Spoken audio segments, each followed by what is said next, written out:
कहा था मैंने कहा था कल का जो हमने रिव्यू किया था फ़र्क के ऊपर, मैंने जैसा जैसा प्रेडिक्ट किया था आज बिल्कुल वैसा ही हुआ। अगर आपने क्या बात है सर, क्या बात है सर, क्या बात, ये बात है। कल का एपिसोड नहीं देखा तो मैं नीचे डिस्क्रिप्शन में उसका लिंक अटैच कर दूंगा, उसको जाके देखिएगा। और अगर आप न्यू हैं इस चैनल पे तो इसको सब्सक्राइब कर लें। यहाँ पे हम ड्रामों का एनालिसिस करते हैं और उसको डिस्कस करते हैं हर रोज़ हम ड्रामों को डिस्कस कर रहे हैं, तो जल्दी से सब्सक्राइब करें यार। आज हम फ़र्क के लास्ट एपिसोड को कवर करेंगे। आज के फ़र्क का जो लास्ट एपिसोड हुआ है इसके अंदर दो कैरेक्टर्स ने आउट ऑफ करेक्टर जाके हमें हैरान किया है। वो दो कैरेक्टर कौन कौन से हैं? एक तो हमारा डैनी बॉय और दूसरा हमारा आइजल। इनने आउट ऑफ करेक्टर कैसे गए हैं इनको हम आगे जाके डिस्कस करेंगे। अभी हम चलते हैं ड्रामा शुरू कैसे हुआ। ड्रामा शुरू वहाँ से हुआ जहाँ से कल का ख़त्म हुआ था, जाहिर है तू समझा ना जी। चल। और वो ख़त्म क्या हुआ था जब इरसा ने कमाल को बताया कि भाई वो तो उसने उसको धोखा दिया था, और धोखा जिसके लिए दिया था आप वो उसकी बेटी से जाके शादी कर रहे हैं और वो स्टेज पे बैठा हुआ है। कमाल हैरान हो जाते हैं और गुस्से में आ जाते हैं और स्टेज की तरफ चल पड़ते हैं। जब वो स्टेज की तरफ पहुंचते हैं तो मौलवी साहब तैयार होते हैं नकाब पढ़ाने के लिए, और वो दानिश को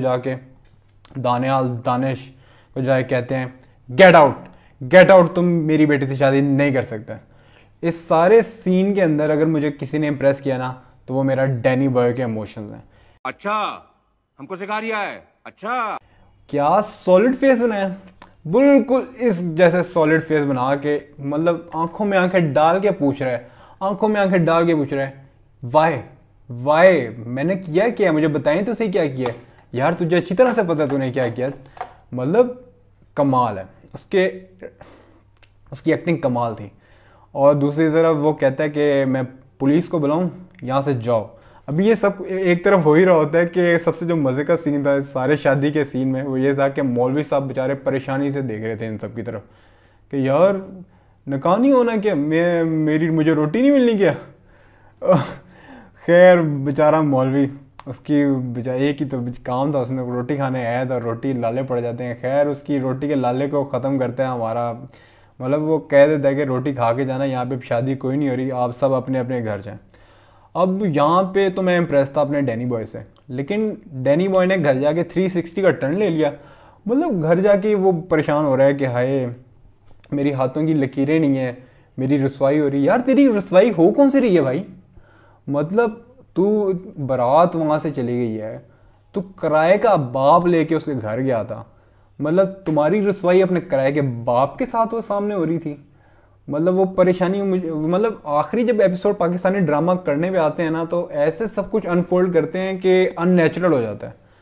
कहाँ हमारा डैनी बॉय स्टेज पर खड़ा हुआ कॉन्फिडेंस से पूछ रहा आंखों में आंखें डाल के मैंने क्या किया है, और वहाँ घर जाके वो कह रहा है हाय मेरे हाथों में तो लकीरें ही नहीं है, मेरी तो रसवाई हो गई मुझे। मतलब एम या नेचुरल सा उसको दुख क्रिएट कर रहे हैं कि वो दुख में बेचारा उसको चलता करते हैं। अभी उसको चलता ही कर रहे होते हैं कि मुझे लगता है जैसे उसके घर में चोर पड़ गए हैं, मगर वो चोर नहीं होते, वो हमारी पुलिस होती है जो दरबार टाप के घर के अंदर आती है।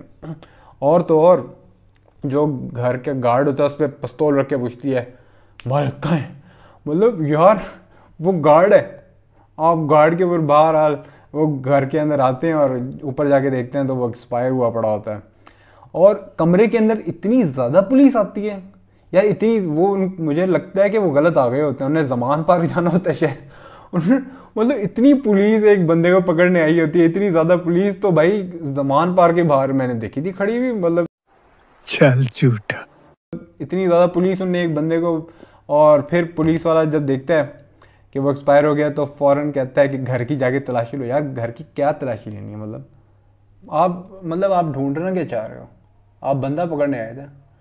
खैर दूसरी तरफ ये सीन एक तरफ उसको दिखाते हैं उसको एक्सपायर कर दिया, मतलब एक ही जो बुरा होता है उसको तो एंड पे मारना ही होता है, उन्होंने एंड पे उसको मार दिया अचानक से। मतलब कोई कुछ ऊपर नीचे नहीं, पूरा ड्रामा वो सब औरतों को जलील करता रहे और एंड उसका क्या किया, चुप करके सुकून की मौत में मर गया। मतलब उसने पुलिस से एक जूता भी नहीं खाया और वो मर गया।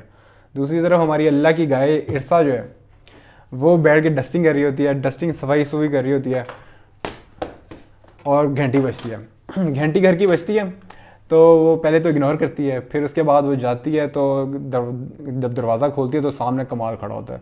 कमाल कहता है मुझे अंदर आने का नहीं कहोगी। फिर वो अंदर जब उसको लेके जाती है तो कमाल उसको कहता है कि मुझे तुम्हारी हकीकत का पता था कि तुम कोई चक्कर चला रही थी, लेकिन फिर वो हैरान हो जाती है कि जब तुम्हें पता था कि तो तुमने पहले कुछ क्यों नहीं किया। तो वो कहते हैं कि मैं ये जान गया था कि औरत को घर देना, गाड़ी देना, जॉब की इजाज़त देना सब कुछ नहीं होता, उसको प्यार देना, उसको माँ बनाना सब कुछ होता है।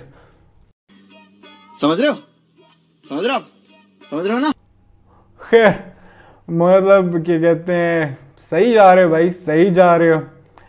और अब फिर वो उसको सबको लग रहा होगा यहाँ पे कि एनवेलप के अंदर शायद तलाक के कागज़ ना हो, लेकिन उसके अंदर तो उसके वो माँ बनने वाले डॉक्टर सर्टिफिकेट होता है जो हॉस्पिटल से वो लेके आई होती है कि वो माँ बनने वाली है। तो फिर वो उसको लेके अपने घर वापस जाता है। तो वो पूछती है बाहर खड़ी होके, आइसल क्या मुझे माफ़ कर देगी? वो कहता है ये तो हमें अंदर जाके पता चलेगा। अब वो दरवाज़ा खोल के जैसे ही अंदर जाते हैं वहाँ पे देखते हैं कि पूरा घर फूलों से भरा पड़ा होता है, हर जगह फूल ही फूल होते हैं। आइसल नीचे आ रही होती है, हाय आपने तो मुझे बचा लिया। मतलब पूरा ड्रामा, ये ड्रामे करती रही है आइसल, मेरी औरत ड्रामे करती रही है। और एंड पे ऐसे वो गले लग रही है जैसे माफ़ कर दी। वैसे आपको लगता है कि ऐसा करेक्टर जो होता है वो कभी भी दिल से माफ़ करता है? मुझे तो पर्सनली ऐसा नहीं लगता। मुझे तो पर्सनली लगता है कि भाई बाहर से ओके होता है, अंदर से बंदा वही रहता है। फिर एंड पे वो महीने गुजारते हैं, एक सीन के अंदर वो महीने गुजारते हैं। एक सीन गुजरता है, महीना गुजरता है, बिस्तर पे जूस पी रही होती है। सीन गुजरता है, हॉस्पिटल में बच्चा पैदा होने की खुश खबर आती है। सीन गुजरता है, फिर वो गोद में बच्चा होता है और वो कह रहे होते हैं नाम कौन रखेगा। और ये ड्रामा अल्लाह अल्लाह करके ख़त्म होता है। अब आप सब मुझे बताएं आप सबको ये ड्रामा कैसा लगा। इस ड्रामे के अंदर काफ़ी अच्छी एक्टिंग्स भी हुई। फैसल कुरैशी को तो हम कुछ कह नहीं सकते, वो बेहतरीन एक्टर है। सहर खान अमेजिंग एक्ट्रेस है हमारी। और आप बताइए आपको ड्रामा कैसा लगा, कमेंट्स में ज़रूर बताइएगा। सब्सक्राइब करें मेरा चैनल वासिर वो, ताकि और आने वाली कंटेंट को आप देख सकें। हम और ड्रामों को भी रिव्यू करेंगे इसी तरह से। Thanks and subscribe. अल्लाह हाफिज़।